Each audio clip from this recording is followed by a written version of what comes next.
YouTube channel Shri हरे नमः को like, share, subscribe करें। धन्यवाद।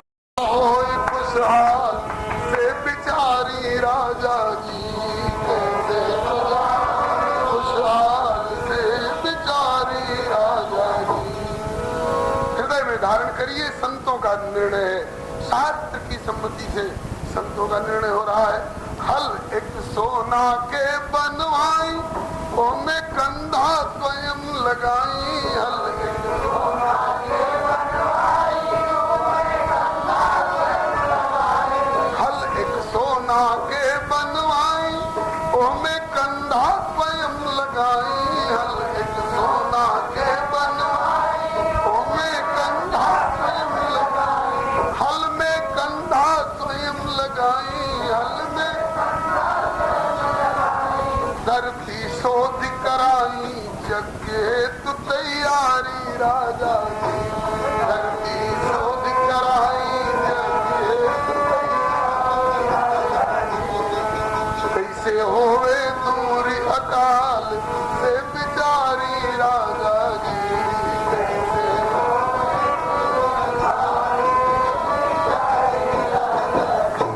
राजन, यज्ञ कराना पड़ेगा, यज्ञ कराना पड़ेगा। हाँ महाराज, कराऊंगा। कहा कि यज्ञ का भूमि शोधन करने के लिए सोने का हल बनवाना पड़ेगा। अब बनवाऊंगा महाराज। कहा उस हल में बैल नहीं लगेंगे, उस हल में बैल की जगह एक और आपका और दूसरी ओर आपकी महारानी सुनैना का कंधा लगेगा। हाथ और घुटने के बल, जैसे बैल चार पैर पर चलते हैं, ऐसे आपको हल खींचना पड़ेगा और पीछे से हल का परिहत पकड़ेंगे आपके पुरोहित सुतानंद। कहिए मंजूर है? हो सकता है चलते चलते घुटने छिल जाएं। कहा कि यदि प्रजा का कष्ट दूर होता हो मेरे इतना सहने से, तो इससे अधिक सहने को तैयार हो। इसको राजा कहते हैं। अपनी सुख सुविधा के लिए मतदान मांगने के लिए बहुत लोग आ सकते हैं, लेकिन यदि उनसे कह दिया जाए कि किसी दिन अपने कंधे पर हल भी लेना पड़ सकता है, मेरे ख्याल में गिने चुने श्री जनक जी सरीखे प्रजा पालक हितैषी, शायद कोई धर्मात्मा टिक जाए तो टिक जाए, नहीं तो सब दुम दबाकर भाग जाएंगे। जनक जी ने कहा प्रजा का कष्ट दूर करने के लिए, प्रजा और पुत्र में कोई अंतर नहीं होता महाराज। पुत्र के लिए लोग क्या क्या कष्ट नहीं सहते हैं, तो प्रजा के लिए इससे भी अधिक सहने को तैयार हो। हल तैयार हुआ। सोना के जुआटी, सोने के हर परिहत, सोना के जुआटी, सोना के लागल हरी से, सोना के लागल हरी से। कन्हैया पर लिहले राजा जनक सुनैना रानी। कन्हैया पर लिहले राजा सुनैना रानी। सतानंद भइले हरवाए, सतानंद भइले हरवाए। कई बार पूरे जग मंडप भर की, जहां तक जग की वेदी बननी है, जग मंडप बनना है, उस भूमि का शोधन करने के लिए दोनों घुटने और दोनों हाथों के बल, चलते चलते घुटने छिल रहे हैं, इसकी परवाह नहीं है। लेकिन अब जो समस्या आ गई, इसके लिए क्या किया जाए? चलत चलत हल धरणी में अटकल, चलत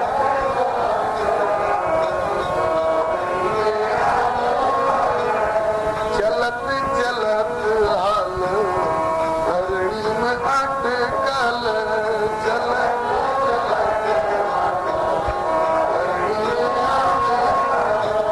आगे ना खींचले खिंचाए, आगे ना खींचले कंधा भी छिलने की नौबत आ गई है। आगे खींचने पर खींचा नहीं जा रहा है, कहीं एक जगह हल की नोक अटक गई है और वह प्रतिष्ठित हल ऊपर नहीं उठाएंगे कि यहां से उठा के फिर वहां रख दे। फिर हारल दे थकल पुरुषार्थ, हारल दे। अब राजा जी बिन में जगदीश, राजा जी बिन में जगदीश। यही तरीका है, आपको जो कुछ प्रभु ने दिया है उसको ईमानदारी से लगा दीजिए, बुद्धि बल कला कौशल सब।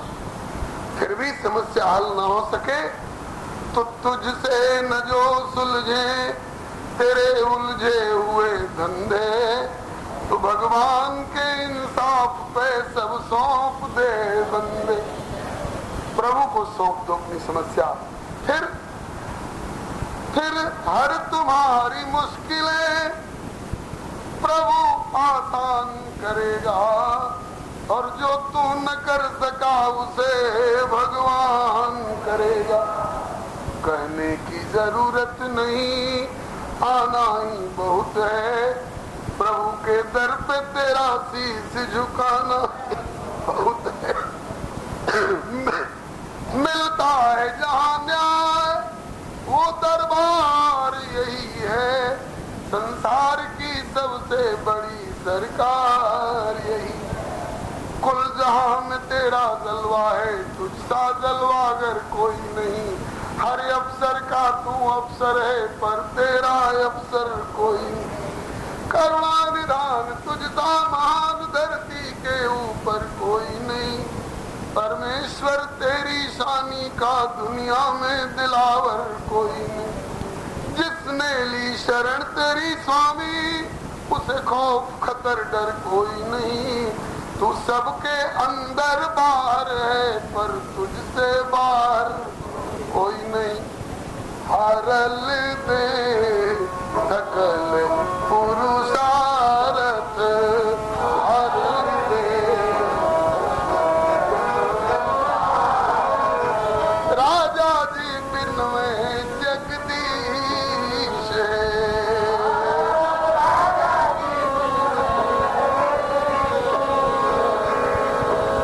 मन ही मन जगदीश की प्रार्थना हुई और तुरंत विदरल भूमि प्रगट सिंहासन,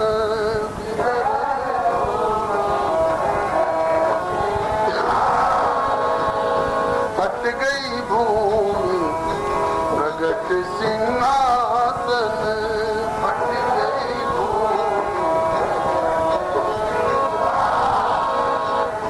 कोटि उदासन द्युतिवंत है, कोटि उदासन द्युतिवंत है। धरती में से एक सिंहासन प्रकट हो गया, जहां हल अटका था वहीं से। इसीलिए तो अटका था कि जगदीश से प्रार्थना हो और ये प्राकट्य हो, यह अवतार हो। एक दिव्य सिंहासन प्रकट हुआ, कैसा? कोटि उदासन द्युतिवंत। करोड़ों अग्नि और करोड़ों सूरज भी मिल करके उस आभा प्रभा विवाह की बराबरी नहीं कर सकते। और सुनसान नहीं है सिंहासन, बीच में किशोरी गोरी आदिशक्ति सीता देवी। बीच में आदिशक्ति सीता देवी, बीच में किशोरी गोरी आदिशक्ति सीता देवी।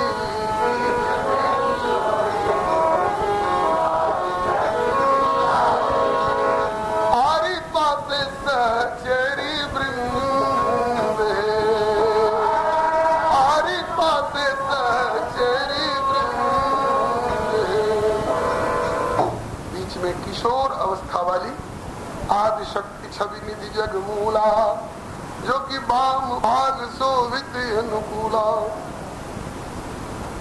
उद्भव स्थिति संहार कारिणी क्लेशहारिणीं सर्वश्रेयस्करीं सीतां नतो राम वल्लभाम। सीता जी प्रकट हुई, अकेले नहीं, आरी पासे सहचरी वृंद, इनकी अष्ट प्रधान सखियां जो नित्य धाम में सदा इनकी सेवा में रहती हैं, उनके अतिरिक्त भी और इनकी जो अभिन्न स्वरूपा सैकड़ों सखियां सहेलियां अपनी अपनी सेवा की सामग्री लिए हुए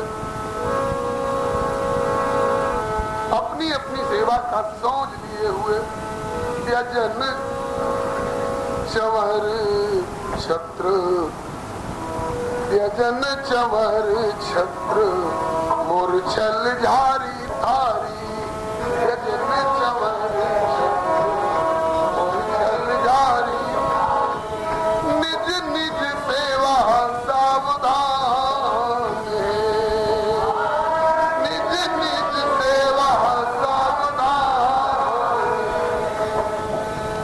बदन निहारे राजा रानी गुरु पुरोहित, बदन निहारे राजा रानी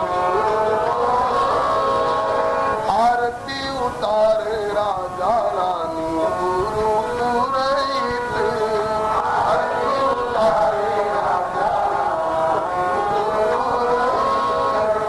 जग में मचल जय जयकार है, जग में मचल जय जयकार,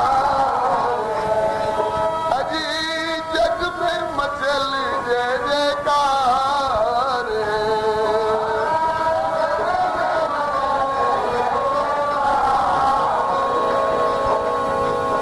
मास बैसाख तिथि नवमी अजोरिया, मास बैसाख तिथि नवमी अजोरिया, माधव मास तिथि नवमी और शुक्ल पक्ष, माधव मास तिथि नवमी और शुक्ल पक्ष, मध्य दिन सीता अवतार है।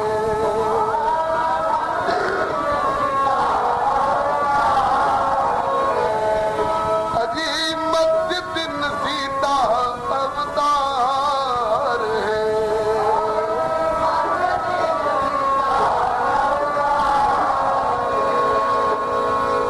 सुकृत सराहे अपन नारायण ने निधि, सुकृत सराहे नारायण ने निधि, सुकृत सराहे निज नारायण ने निधि, सुकृत सराहे नारायण ने निधि, गावत चरित उदार है, गावत चरित उदार है।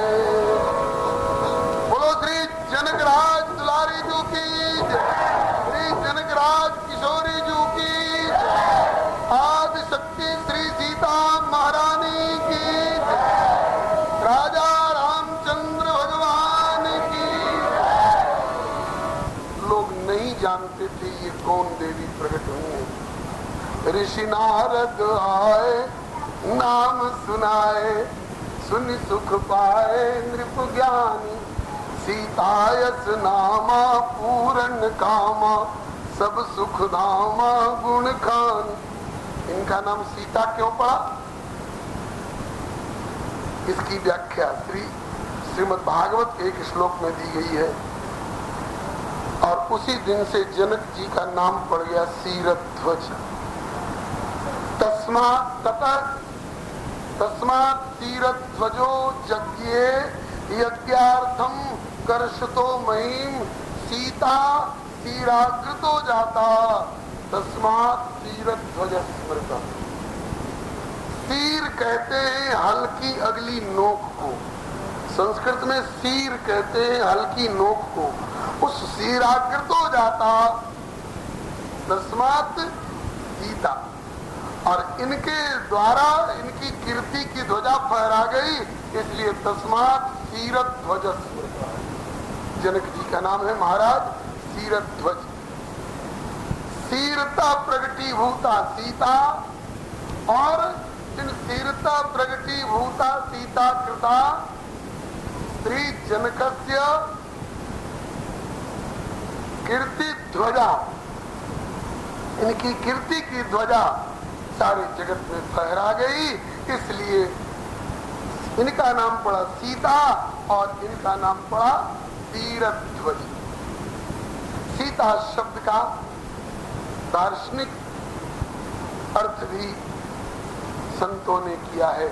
जैसे राम शब्द का अर्थ रमन्ते योगिनोनन्ते सत्यानंदे चिदात्मनि इति राम पदे नासौ परम ब्रह्मा विधीयते, अथवा रमते सर्वभूतेषु स्थावरेषु चरेषु च अंतरात्म स्वरूपेण रामित्युच्यते बुधई। ऐसे ही सीता शब्द का अर्थ है सिनोति, बधनाति। सिंह बंधने धातु से सीता शब्द की निष्पत्ति विद्वज्जन बतलाते हैं। दर्जी दो कपड़ों को एक में मिला के क्या करता है? सीता है, माने दो को एक में बांध देता है। ऐसे ही ये सीता है, ये बांधने वाली है। किसको बांधने वाली है? बोले सिनोति बधनाति। कौन चीज के द्वारा? अति गुणई, अपने दिव्य सौंदर्य, माधुर्य, सौशील्य, कारुण्य, सौहार्द इत्यादि दिव्य गुणों के द्वारा। गुण को विशेषता भी माना जाता है, और संस्कृत में गुण शब्द का अर्थ होता है डोरी, रस्सी। तो अपने दिव्य गुणों की गुण में, अपने दिव्य गुणों की डोरी में ये बांधती हैं।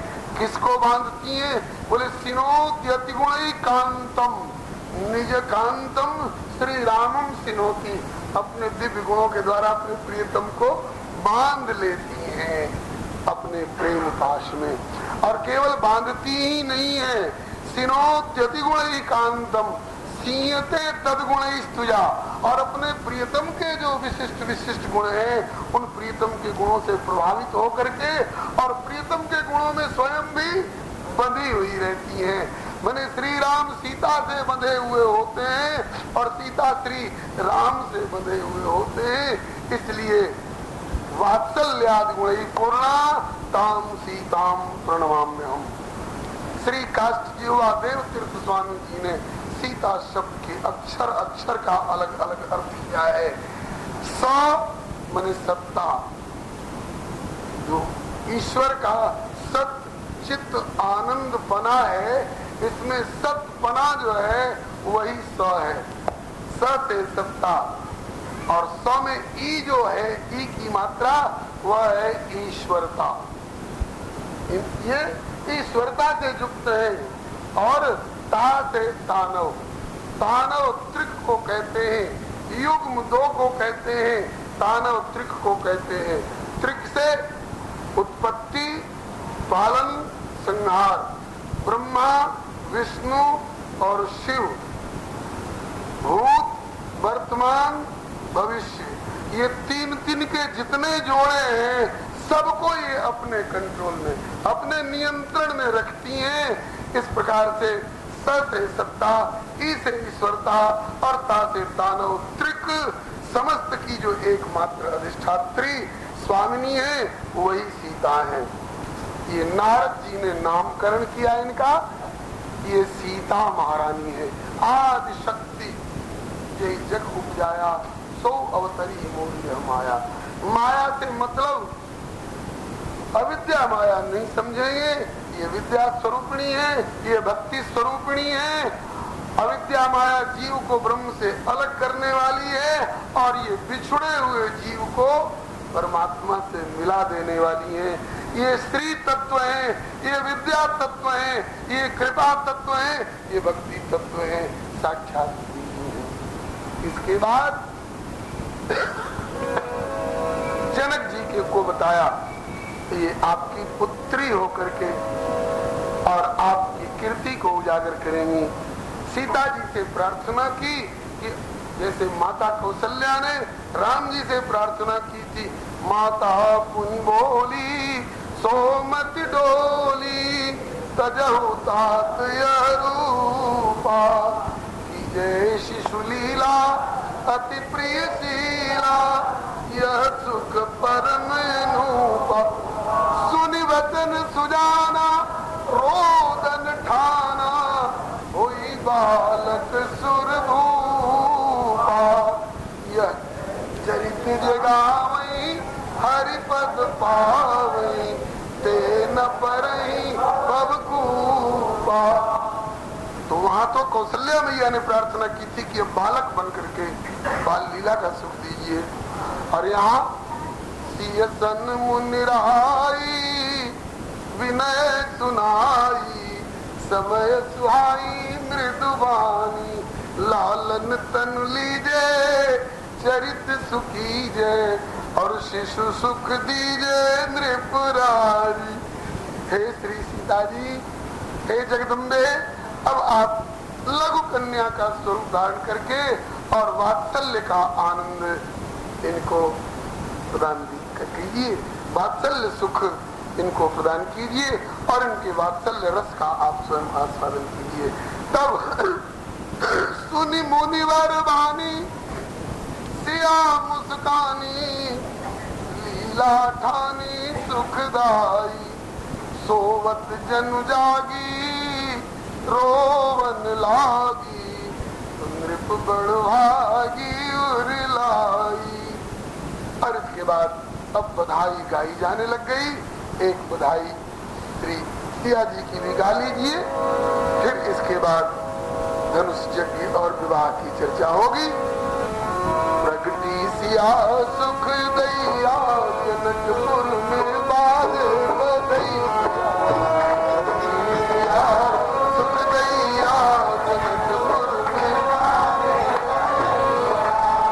बाजे बधैया भैया बाजे बधैया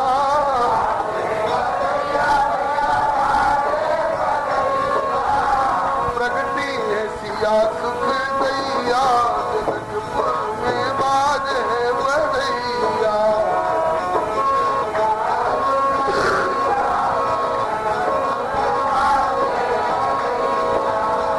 मखमही करसत औचक प्रगट भई मखमही करसत औचक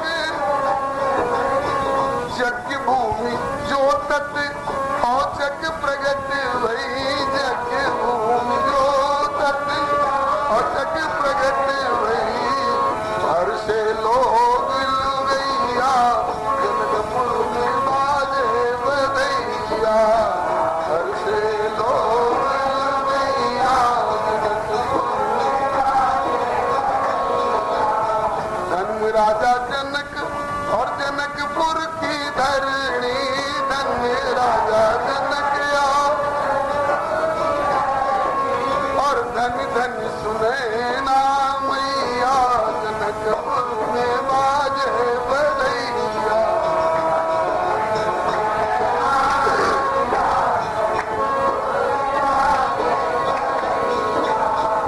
धन्य धन्य भाभी सिद्धि प्यारी धन्य धन्य भाभी सिद्धि प्यारी और धन लक्ष्मी निधि भैया जनकपुर में बाजे बधैया धन लक्ष्मी निधि भैया जनकपुर में बाजे बधैया।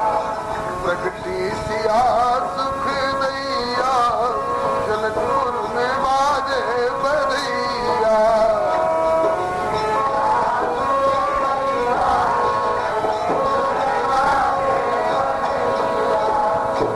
सब धन्य धन्य हो रहे हैं और अंगना में अलीगढ़ मंगल गावे अंगना में अलीगढ़ मंगल द्वारे बजत सहनैया बाजे बधैया द्वारे बजत सहनैया जनकपुर। यूट्यूब चैनल श्री हरे नमः को लाइक शेयर सब्सक्राइब करें। धन्यवाद। और घोड़ा राजा लुटावे कनक बसन मणि गैया जनकपुर में बाजे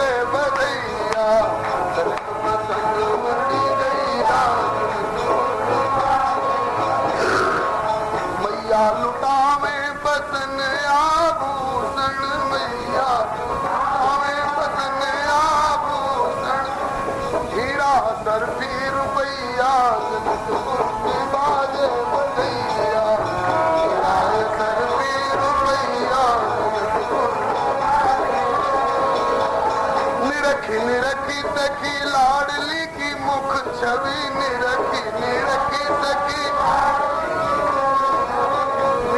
निरखी सखी सियाजू की मुख छवि निरखी निरखी सखी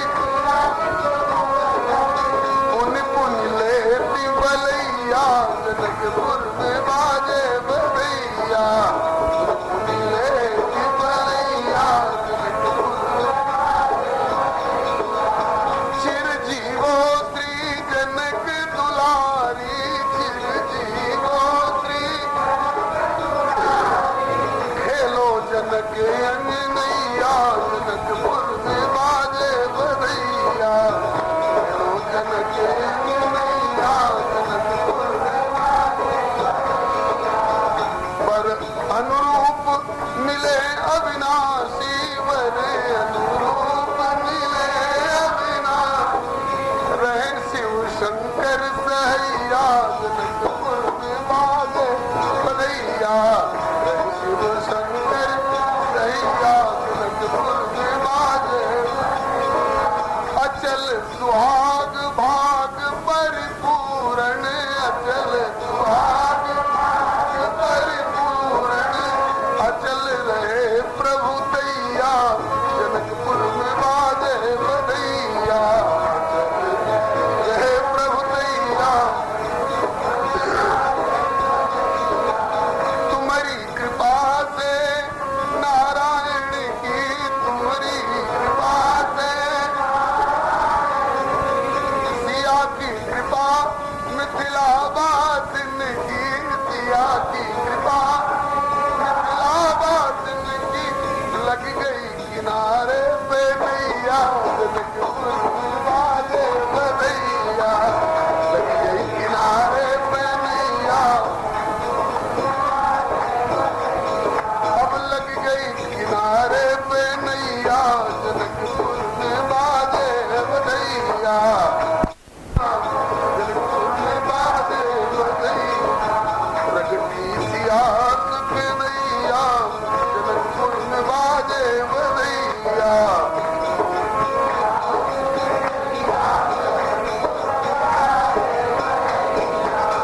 बोलिए श्री जनकराज किशोरी जी की श्री विदेह वंश जयंती जी की जय श्री जनकराज दुलारी जी की श्री विदेह वंश जयंती जी की जय।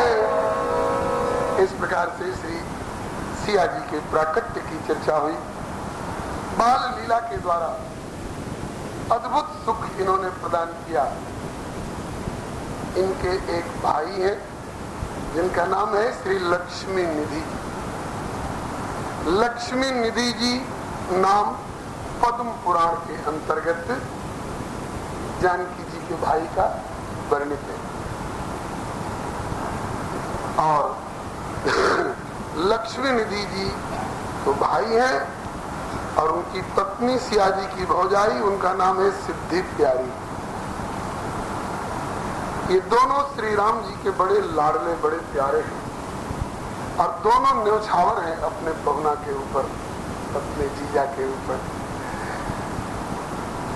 इसके बाद श्री सिया जी के बाद श्री उर्मिला जी का जन्म हुआ माता सुनैना की कोख से। जानकी लघु भगिनी सकल सुंदर शिरोमणि जान के सोतने दीनी ब्याह लखनई सकल विध सन्मान की। तो जानकी जी की लघु भगिनी है, माता सुनैना के कोख से समुत्पन्ना। तो दो तो श्री जनक जी की पुत्री हुई और दो इनके छोटे भाई कुशध्वज जी की बेटी हैं। दूसरी जनक जी की बेटी सिया और उर्मिला और दो इन जनक जी के, इनका नाम शिरध्वज, इनके छोटे भाई कुशध्वज। कुश के तु कन्या प्रथम जो गुणशील सुख शोभामयी करी अतिरीति प्रीति समेत करिसो ब्याह नृप भरते ही श्री मांडवी जी। और उनसे भी छोटी बहन श्री श्रुतकीर्ति जी। ये क्रम से विवाह में आप सुनेंगे। ये चारों बहनें एक घर में और इधर ये चारों भैया एक घर में। अस्तु। श्री जनक जी के परिवार में एक बहुत प्राचीन धनुष भगवान शंकर के द्वारा दिया हुआ। यहाँ भी कल्प भेद से दो तरह की चर्चा मिलती है। किसी कल्प में जनक जी के पूर्वज देवराज जी को यह धनुष दिया गया था। एक बार देवताओं ने भगवान विष्णु और भगवान शिव दोनों में कौन अधिक शक्तिशाली है, इसको जांचने के लिए कुछ ऐसी परिस्थिति उत्पन्न कर दी कि दोनों आमने सामने अपने अपने हथियार लेकर के खड़े हो गए। भगवान विष्णु ने भगवान शिव के इस पिनाक धनुष को अपनी शक्ति से स्तंभित कर दिया। वो चल ही नहीं पाया। शंकर भगवान ने तभी से उस धनुष को स्थगित कर दिया था और वह धरोहर के रूप में श्री जनक जी के पूर्वज देवराज जी के यहाँ रखा रहा। उसी की खानदानी तौर पर पूजा होती आ रही थी, जो श्री क्षीरध्वज जनक जी के समय तक पूजित होता आया। और अब कभी श्री क्षीरध्वज जनक जी श्री जानकी जी के पिताजी शास्त्र विचारार्थ किसी सभा में पधारे थे और उस दिन स्वयं धनुष की पूजा नहीं कर पाए। कह गए थे कि यदि मुझे आने में देर हो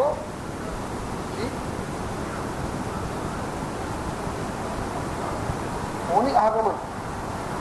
ठीक, श्री महाराज जी का संकेत हो रहा है कि इस दिशा में समय अधिक लगाने से फिर विश्वामित्र आगमन, राम लक्ष्मण की याचना और आगे जनकपुर प्रवेश में विलंब होगा।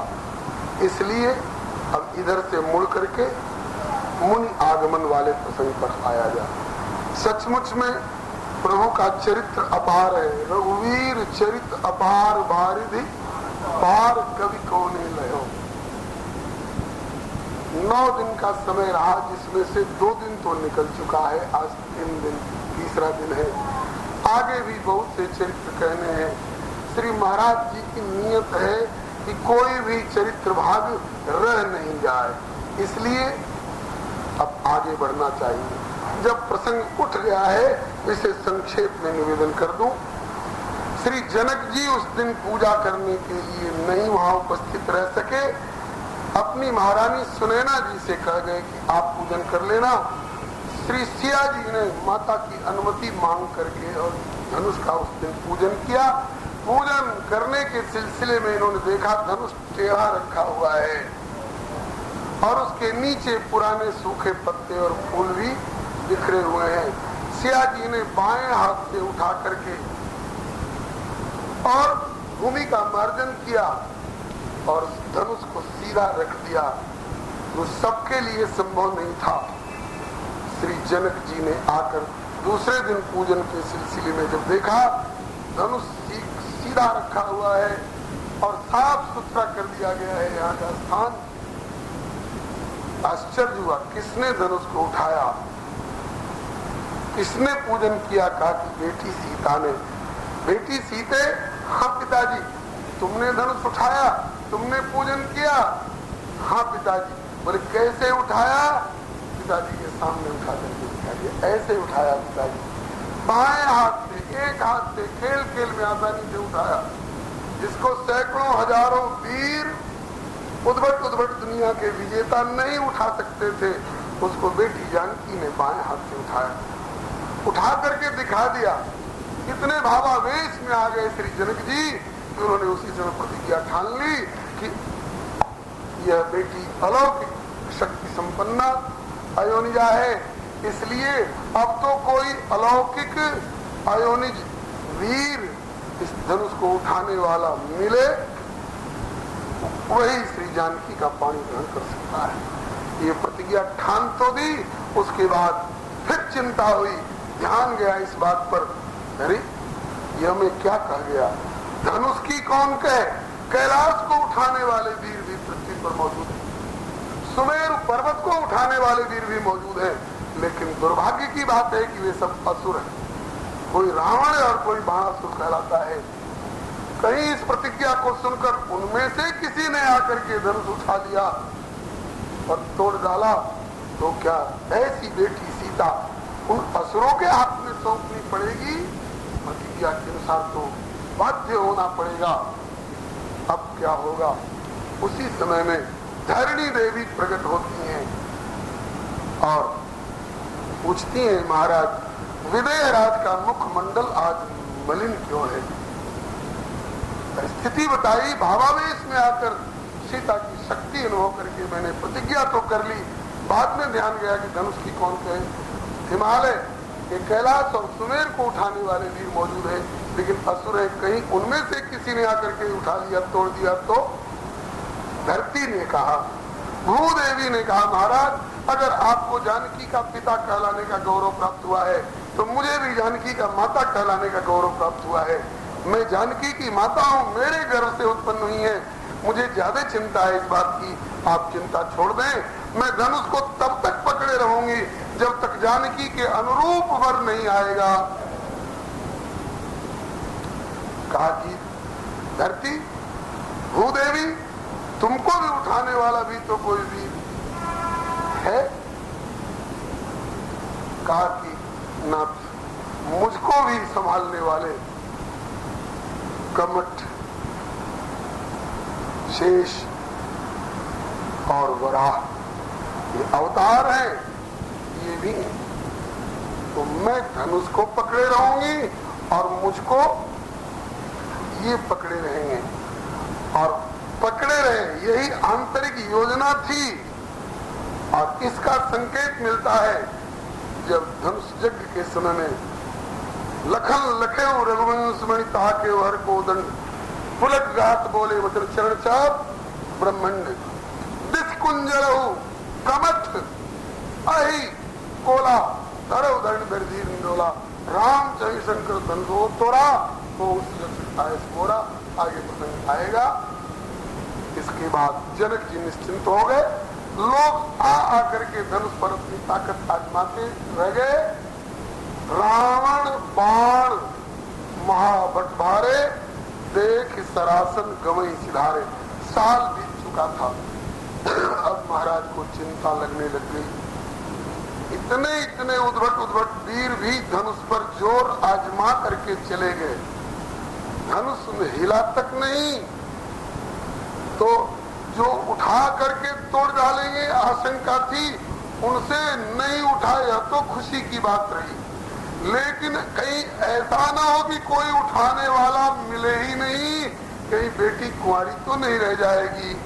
जब यह चिंता लगने लग गई तब श्री जनक बाबा ने शंकर जी को मनाया। शंकर जी से प्रार्थना की कि भोलेनाथ, आशुतोष हो, औढरदानी हो, आप कृपा करो।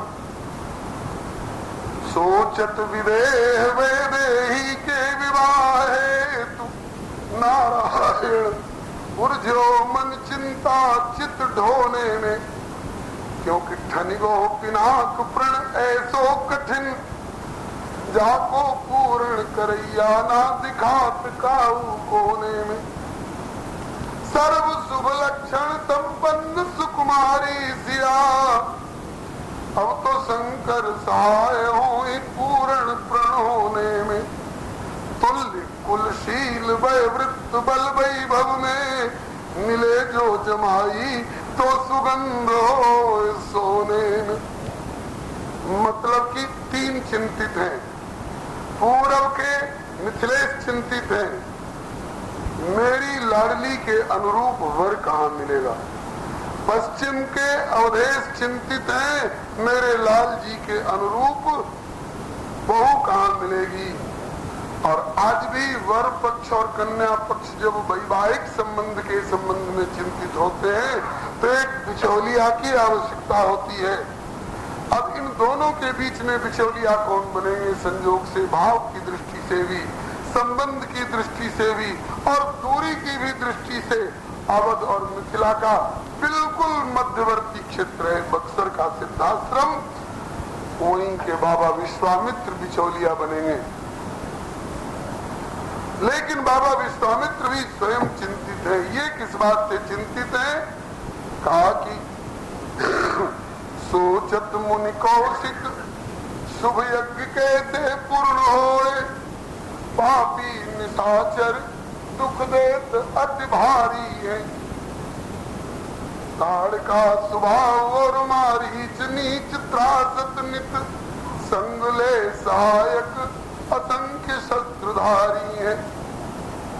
यद्यपि विश्वामित्र में क्षमता है, श्राप देकर के नष्ट कर सकते हैं, लेकिन जो यज्ञ का कलाया बंधवा रखा है उसका नियम है कि जब तक यज्ञ पूर्ण नहीं हो तब तक न तो किसी को आशीर्वाद देंगे और न किसी को श्राप देंगे, नहीं तो व्रत खंडित हो जाएगा।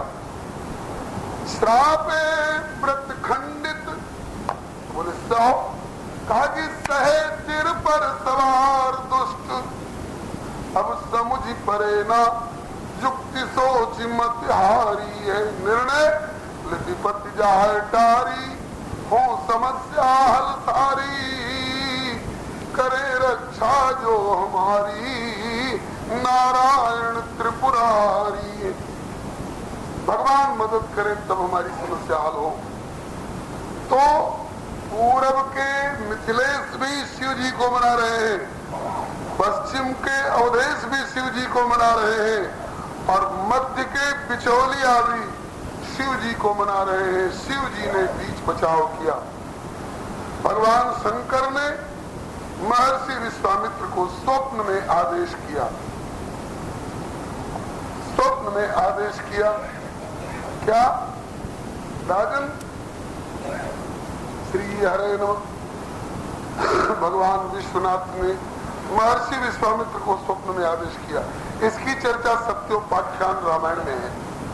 महेश्वरेण समाज्ञप्तो विश्वामित्रो महामुनि, सिद्धाश्रमाच्य चालाशु रामार्थम मुनि पुंगव।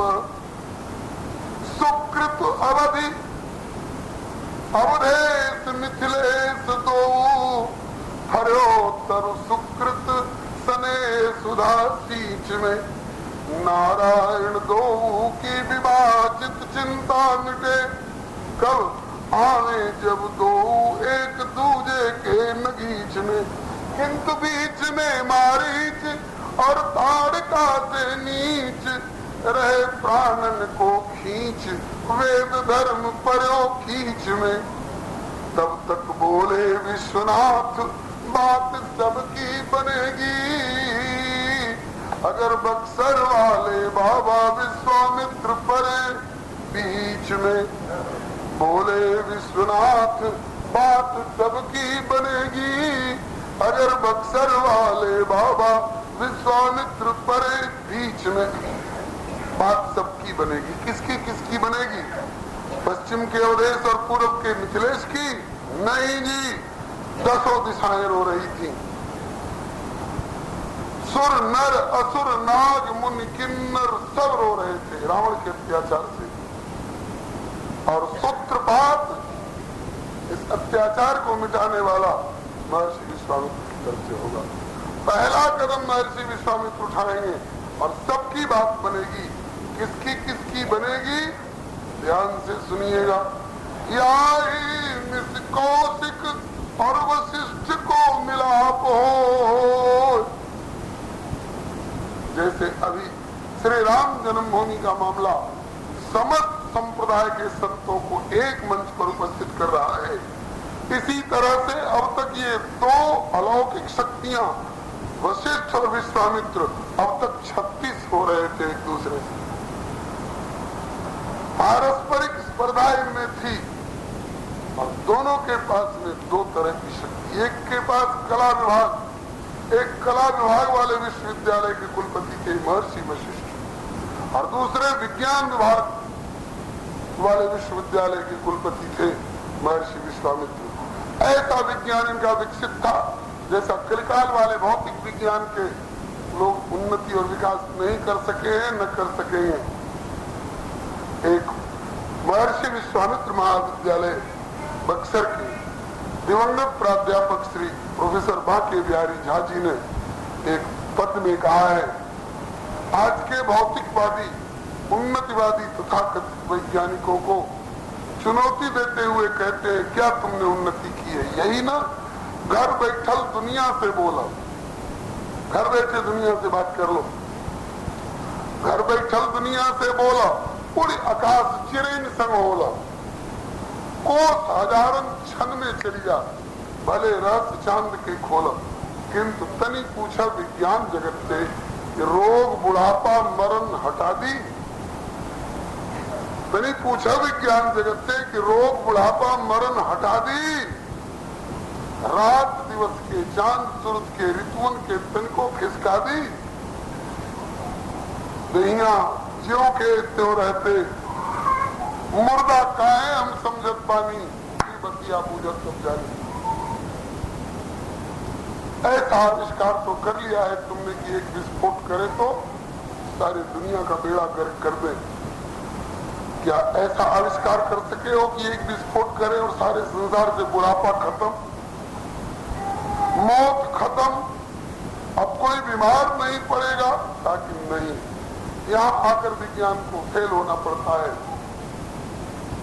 जातक से ध्रुव मृत्यु ध्रुव जन्म मृत्यु, आए हैं सो जाएंगे, इसको कोई रोक नहीं सकता। कहा कि चलो इसको मत हल कर सको, एक दैनिक समस्या है जिसके लिए जाने कौन कौन से विभाग खुल रहे हैं। कबीर जी के शब्दों में, संध्या समय विदा कर दीना। YouTube चैनल श्री हरे नमः को लाइक, शेयर, सब्सक्राइब करें। धन्यवाद।